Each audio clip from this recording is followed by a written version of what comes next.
वफाकी हुकूमत इस लायक नहीं है कि हम उसके पीछे पड़ें। मैं बार बार कहता हूँ कि ये अपने पैरों पर कुल्हाड़ी नहीं मार रहे हैं, अपने पूरे वजूद पर कुल्हाड़े मार रहे हैं और इन्हें अपोजिशन की ज़रूरत नहीं है। सबसे बड़ी अपोजिशन ये ख़ुद अपनी है और इनके वज़रा के बयानात, इनके वज़ीर-ए-आज़म के बयानात, उनके फ़ैसले, उनकी बातें और आवाम के लिए जो उन्होंने मुसीबतें पैदा की हैं वो काफ़ी हैं इनको गिराने के लिए। इस वक्त मिनी बजट की जो आपने बात की, मैं समझता हूँ कि ये मिनी बजट तो शायद टोपी ड्रामा लगता है। असल मिनी बजट तो ये बार बार लेकर आ रहे हैं जो चीज़ें लोगों की आम ज़िंदगी को मुतासिर करती हैं उसकी कीमतों में बेपनाह इजाफ़ा हुआ है, महंगाई बढ़ती जा रही है, डॉलर जो है वो महंगा होता जा रहा है, पेट्रोल की कीमतें इन्होंने बढ़ा दी। जो वज़ीर ख़जाना साहब जब अपोजिशन में थे तो कहते थे जी इतना पता नहीं 45% टैक्स है तो इसमें इसको 40 रुपये का होना चाहिए, 45 रुपये का होना चाहिए। जब ये खुद आए तो खुद टैक्स उसके ऊपर मज़ीद बढ़ा इन्होंने बिजली इन्होंने महंगी कर दी है, गैस की जो कीमतें बढ़ी हैं। मैं कुछ नहीं कहता हूँ, वो जो फ़ारूक सलीम साहब इनके थे उन्होंने ही बताया कि पता नहीं पिछले साल उनका बिल्कुल 19,000 था, इस मरतबा 49,000 आया है। तो ये जो महंगाई का एक अजाब है, महंगाई का एक जो जिन है वो लोगों के ऊपर उन्होंने वैसे ही छोड़ा हुआ है। अब ये जो मिनी बजट लेकर आ रहे हैं ये भी ऐसे फैसले होंगे जो मैं आपको अभी से बता रहा हूँ कि मुस्तकबिल में जाकर इनकी हुकूमत की नाकामी का सबब बनेंगे। तो इनके तौर तरीके जो हैं उसमें हमें इनके ख़िलाफ़ बोलने की कोई ज़रूरत नहीं है। ये ज़रूर है कि हम सूबा सिंध में जो अहम मंसूबे हैं जिसके लिए वफाकी हुकूमत की कमिटमेंट है कि वो शेयर अपना डालेंगे, उस पर हम बात करते रहेंगे। K4 के मंसूबे में 50% शेयर वफाकी हुकूमत ने वादा किया था। अब अगर उसकी लागत बढ़ी है और उसके कुछ रीज़न्स हैं, वैलिड रीज़न्स हैं, हमने ये पहले भी कहा है कि उस जो कॉस्ट में इजाफ़ा हुआ है उसकी आप ख़ुद जाके तसल्ली कर लें किसी भी फोरम पर और जब आप मुतमईन हो जाएं तो 50% शेयर जो आपने कमिट किया है वो आप दें। इसी तरह S3 के लिए जो आपकी कमिटमेंट है वो आप दें। इसी तरह जो KCR पर ये कहते हैं कि जी सिंध गवर्नमेंट संजीदा नहीं, आज चीफ मिनिस्टर साहब ने बड़ी वजाहत से बताया कि वो कितने तवातुर के साथ पिछली हुकूमत को भी और मौजूदा PTI की हुकूमत के सामने भी इस केस को फॉलो करते रहें। पिछली हुकूमतें कभी कभी ख़त का जवाब दे दिया करती थीं, इस हुकूमत ने कभी उनके ख़त का जवाब भी नहीं दिया। पिछली हुकूमत में वो शायद एक बड़े अगली स्टेज पे पहुंच गई थी, कहाँ जो प्रोजेक्ट था, स्कीम थी। इनके आने के बाद उन्होंने मज़ीद उसको पीछे धकेल दिया है और एक छोटी कमेटी के हवाले कर दिया है।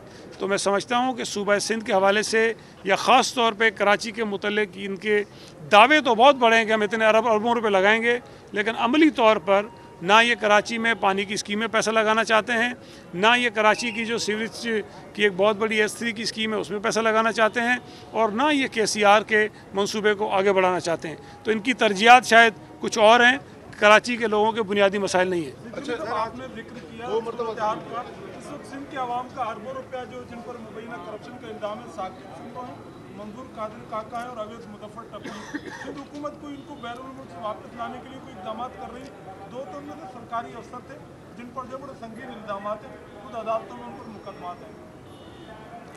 देखें, बात यह है कि किसी भी शख्स पर अगर कोई इल्ज़ाम है तो उससे पहली बात यह है कि वो मुजरिम नहीं हो जाता, इल्ज़ाम ही है उसके ऊपर।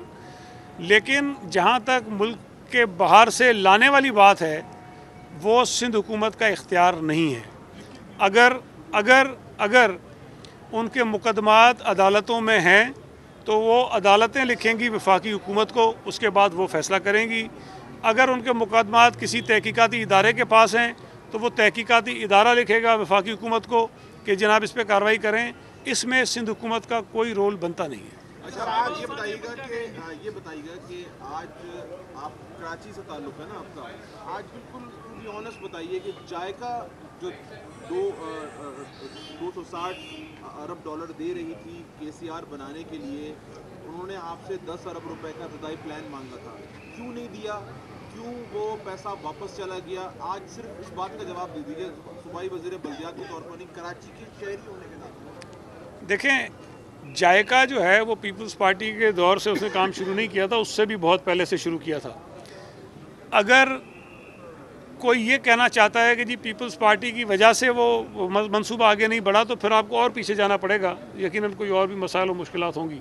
अब एग्जैक्टली जिस प्लान की बात कर रहे हैं वो मेरे इल्म में नहीं है, लेकिन पीपल्स पार्टी की हुकूमत ने KCR के मंसूबे को जब हमने देखा कि जायका के ज़रिए ये काम नहीं बढ़ रहा, तो CPEC में जो बड़े बड़े मंसूबे आ रहे हैं हमने उसमें उसको शामिल करवाया और चीफ मिनिस्टर साहब ने वजाहत से बताया कि वो कितनी तनदही के साथ इस मंसूबे को वफाकी हुकूमत के आगे रखते रहें कि इसको जल्द से जल्द आप शुरू करवाइए।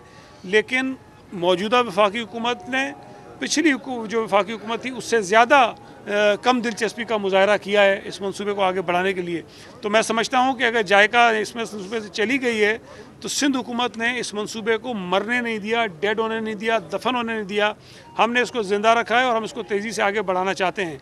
अब ये मंसूबा वफाकी हुकूमत की मदाखलत के बगैर आगे नहीं बढ़ सकता, लेकिन अगर वफाकी हुकूमत चीफ मिनिस्टर के खतूत का जवाब नहीं देगी, वफाकी हुकूमत इस मंसूबे को संजीदा नहीं लेगी, अगर वफाकी हुकूमत इस मंसूबे में वाकई कोई अपना किरदार अदा करना चाहती है तो मैं समझता हूँ कि उन्हें अपना एक एक्टिव रोल इसके अंदर अदा करना चाहिए। कराची प्रोजेक्ट वो तो आपके पास है, एशियन डेवलपमेंट बैंक ने आपको पैसे भी दे दिए, 3 साल का वक्त भी दे दिया, 1 साल का वक्त हो चुका है, गड़ा खुदा हुआ है, अब तक कुछ नहीं हुआ। टेक्निकल टीम नहीं है, विल नहीं है, किसकी? वफाकी हुकूमत की या आपकी? नहीं, देखें KCR का मंसूबा अभी तक शुरू नहीं हुआ, ठीक है, उसको आप कंपेयर नहीं कर सकते। ये जो आपने KNIP बताया, मेरे सुने, KNIP जो है वो चल रहा है, उसके अंदर कहीं कहीं कोई इश्यूज आते हैं तो उसको हम रिजॉल्व करने की कोशिश करते हैं। लेकिन एक चीज़ आप जहन में रखें कि इस किस्म के जितने भी मंसूबे होते हैं जो फंडेड होते हैं किसी बड़े इदारे की तरफ से, उसमें ये नहीं होता कि सिंध हुकूमत ख़ुद अपनी मर्ज़ी से सारी चीज़ें करती है। वो इदारे जब उसमें अपना पैसा लगाते हैं तो उनकी अपनी बहुत सारी शराइत होती हैं जिसको पूरा करना सूबाई हुकूमत की ज़िम्मेदारियों में शामिल होता है। तो बाज़ औक़ात वो शराइत ऐसी होती हैं जो शायद जो सूबाई हुकूमत का अपना एक मेकनिज़म होता है उसके अंदर रह के वो पूरी नहीं होती, इसलिए उसको प्रोजेक्ट के तौर पे लाया जाता है और प्रोजेक्ट में जितनी हायरिंग होती हैं वो उस इदारे की शराइत की बुनियाद पे होती हैं। तो KNIP के अंदर भी जितनी हायरिंग्स की गई हैं वो मोस्टली जो है वो बाहर के लोग, मार्केट से लाए गए लोग हैं, और वो जब काम करते हैं तो जाहिर है कहीं ना कहीं रफ्तार जो है वो थोड़ी सी डिस्टर्ब होती है। लेकिन KNIP चल रही है, मंसूबा चल रहा है और उसमें हमारा इंटरेस्ट भी, हम चाहते हैं कि जल्दी से मुकम्मल हो जाए। एक जानिब मुख्तलिफ जो सियासी लीडर्स हैं वो इस्तीफ़ाओं की डिमांड कर रहे हैं साहिवाल सानिया पर, वफाकी हुकूमत से और पंजाब हुकूमत से, आप क्या कहेंगे इस मामले में? देखें, जो बड़ा जुल्म और ज़्यादती उन लोगों के साथ हुई है, उस फैमिली के साथ हुई है, उस पर तो पूरा मुल्क सोगवार है और मैं समझता हूँ कि होना भी चाहिए कि इसी तरह दिन दहाड़े पुलिस अगर फायरिंग करके बच्चों समेत किसी फैमिली को मार दे, शहीद कर दे, तो इससे बड़ा जुल्म जो है वो कोई हो नहीं सकता है। उसके बाद जो स्टेटमेंट आए वफाकी हुकूमत के, वज़रा के या पंजाब की सूबाई हुकूमत की तरफ से, वो ज़्यादा अफसोसनाक हैं, बजाय इसके कि वो उस मुतासरा फैमिली के दुखों को कम करने का सबब बने। उनके बयानात ने उनके दुखों में इजाफ़ा किया है। अभी तक आप इस बात का तयन नहीं कर सके कि उस वाक़े का ज़िम्मेदारों के ख़िलाफ़ आपने करना क्या है। आप ये खड़े होकर कहें कि जी हमने 2 करोड़ रुपये मुतासरा फैमिली को दे दिए हैं, तो मैं समझता हूँ कि बहुत बड़ी ज़्यादती है। उनकी इमदाद करनी चाहिए, मैं इसके ख़िलाफ़ नहीं हूँ, लेकिन शायद इससे ज़्यादा करनी चाहिए। लेकिन जिस वक्त ये ऐलान किया गया वो इंतहाई नामुनासिब था। जिस तरह से वफाकी हुकूमत और उनके पुलिस के स्टेटमेंट्स तब्दील हो रहे हैं, इससे ज़्यादा शकूक पैदा हो रहे हैं लोगों के जहनों में। हमारा और मेरा मुतालबा अगर आप पूछते हैं, मैं ये नहीं चाहता कि वो जो एक रवायती GIT बनती है और उसकी रिपोर्ट आती है और उसके नतीजे में चंद जो भी लोग होंगे जिन्होंने गोलियां चलाई होंगी उसको आप सज़ा दे देंगे, शायद उनको गिरफ़्तार तो आपने किया है। लेकिन मैं ये चाहता हूँ कि इमरान खान ने जो दावे किए थे, इमरान खान ने जो वादे किए थे कि 90 दिन के अंदर मैं पुलिस को रिफॉर्म करूँगा, 90 दिन के अंदर मैं करप्शन ख़त्म करूँगा, 90 दिन के अंदर पता नहीं मैं यहाँ क्या तब्दीलियाँ लेकर आ जाऊँगा, उन 90 दिन के लिए किए गए वादों का अमल दरामद मैं 5-6 महीनों बाद पूछना चाहता हूँ। मैं ये समझता हूँ कि अगर वो नाकाम हुए हैं तो अपनी नाकामी को तस्लीम करें, और इसलिए नहीं कि साहिवाल का सिर्फ वाक़या एक हुआ है तो उस पर इस्तीफ़ा दें। उन्होंने जो बड़े बड़े दावे किए थे जिस पर वो यूटर्न लेते रहें, इसकी बुनियाद पर उनको शर्मसार होना चाहिए और कौम से माफ़ी मांगनी चाहिए। अभी अपोजिशन लीडर आपसे पहले आए थे, उन्होंने अभी आके मीडिया काम किया, उन्होंने कहा है कि पप्पू और पप्पू ये दोनों जेल जा रहे हैं, 2 महीने रह गए, उनको कैसे पता चलता है इस तरह की बात? देखें, ये बात हम बार बार कह चुके हैं और ये बड़ी ज़रूरी बात है, बड़ी अहम बात है कि सुप्रीम कोर्ट ने जब वो GIT बनाई और उसके बाद उस पर जब मीडिया पे कुछ शोर मचा तो सुप्रीम कोर्ट ने एक ऑर्डर पास किया कि अभी तक तो हमने किसी के ख़िलाफ़ कुछ नहीं कहा और ये GIT अपनी कार्रवाई करे, लेकिन ये किसी से शेयर नहीं की जाएगी। लेकिन जब GIT ने अपनी रोज़ की कार्रवाई मीडिया के चंद मखसूस लोगों के ज़रिए रोज़ाना की बुनियाद पर TV चैनल्स पर चलाना शुरू की तो हमने ये आवाज़ उठाई कि जनाब ये सुप्रीम कोर्ट के फ़ैसले की खिलाफ वर्जी हो रही है। और जब GIT जो सुप्रीम कोर्ट के फ़ैसले के नतीजे में बनी और ख़ुद से सुप्रीम कोर्ट के फ़ैसले को वो वायलेट करें तो उसकी वक़्त ख़त्म हो जाती है, उसकी क्रेडिबिलिटी के ऊपर एक बहुत बड़ा सवालिया निशान उठ जाता है। जब GIT ने अपनी रिपोर्ट मुकम्मल करने के बाद गालिबन 20 तारीख को सुप्रीम कोर्ट के सामने पेश की, उससे चंद रोज़ पहले ही आसिफ अली जरदारी साहब की उस प्रॉपर्टी का तस्करा वफाकी वज़रा ने शुरू कर दिया जिसका जिक्र GIT के अंदर था। और उस वक्त ये बात सामने आई कि वज़ीर आज़म साहब के जो मुआवन खुसूसी हैं वो GIT से मुस्तकिल राब्ते में और जो रिपोर्ट बनाई जा रही है वो उनकी ईमा और उनके मशवरे पर बनाई जा रही है। तो ये बहुत बड़ी, मैं समझता हूँ कि तशवीश की बात है कि GIT जिसको ये कहा गया कि अपनी तहकीकात को आप महदूद रखें, किसी से शेयर ना करें, और GIT को अपनी तहकीकाती रिपोर्ट सुप्रीम कोर्ट में पेश करनी थी, उन्होंने सुप्रीम कोर्ट को पेश करने से पहले लगता है कि हुकूमती वज़रा को पेश की।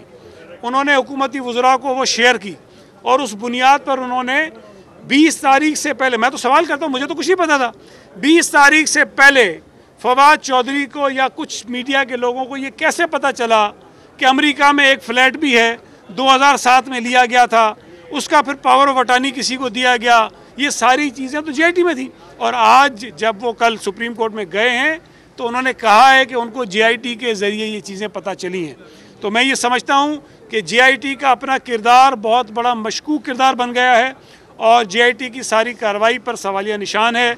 GIT की कार्रवाई को ख़ुद सुप्रीम कोर्ट के चीफ जस्टिस ने ये कहा कि उन्होंने अपने इख्तियारात से तजावुज़ किया है जो ECL में नाम डलवाए। तो मैं कुछ नहीं कह रहा हूँ, मैं तो वो सवालात उठा रहा हूँ जो चीफ जस्टिस ऑफ पाकिस्तान ने उठाए थे।